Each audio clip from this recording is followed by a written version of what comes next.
church in his vehicle, Stephen, then jumped into a pickup truck at that intersection. He told the driver, Johnny Langendorf, to chase after him, and they did. Tonight we've learned the FBI has just given Johnny his phone back with the video he took on that phone when this ended about 12 miles from here with the suspect dead. And just a short time ago, Johnny showed me the video on his phone. So he jumps on the other side. Yes. Johnny Langendorf was driving his pickup truck home when he came to that intersection in front of the church. He witnessed that hero neighbor trying to take the suspect down in the parking lot, both of them aiming at one another. He jumps into your truck, Johnny, and what does he say to you? He says, he just shot at the church, chase him, follow him. I said, let's go. They travel about a dozen miles chasing the suspect, speeds of 90 miles per hour, in and out of traffic. And inside Johnny's truck, the hero neighbor who tried to take the gunman down at the scene, now describing what he saw. He was worried about his friends. He's like, don't let him get away. I wasn't going to let him get away. So you're on the phone as you're driving to try to keep up with this guy? Yes. Calling 911? Yes. Did you have any idea at that point it was more than 20 people? No, I didn't have a clue what it was. I mean, he's telling me this as he's getting in my truck. There's no thinking about that. You just do. Tonight, inside his pickup, the cell phone the FBI has just given back to Johnny. On that phone, he recorded the final moments on that roadway. The suspect driving over the left-hand side of the highway. They did not know if he was dead or alive. So you can see the police moving in right there. Yes. There was no clear sight from where I had to be for traffic. Hasn't got out and run or nothing. That's when you guys don't realize whether he's dead or alive. Correct.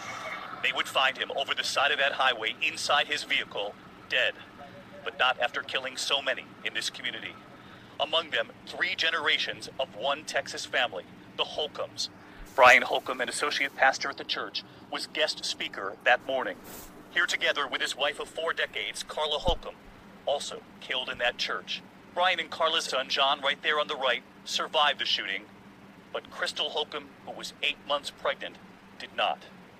3 of their 5 children were killed, along with their unborn child. In all, 8 members of the same family. And tonight, so many still fighting for their lives here. 5-year-old Rylan Ward rushed to a San Antonio hospital in the moments after the carnage. His aunt setting up this GoFundMe page. Rylan was shot multiple times. His stepmother and 2 sisters did not survive. And tonight, the other heroes here, the volunteer firefighters, the EMTs, and the ER doctors at Conley Memorial. They received 8 of the victims in this ER. Some of these victims had multiple gunshot wounds. That's correct. Abdomen, extremities. That's correct.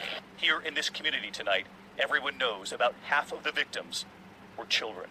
There's been a lot of talk about how many of the victims were children. Yes.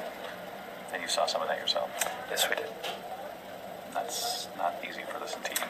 It's not easy, and I'm sure, some of the team members will have difficulty in the long term, and there's been pastors and other counseling folks to help out with those members. But it's always difficult when you're dealing with children in these situations. But they did fantastic. They really did. And the team really held together well, and I was impressed. And you heard me mention that 5-year-old a moment ago. Well, back in that San Antonio hospital tonight, 5-year-old Rylan's family now tells us he is in stable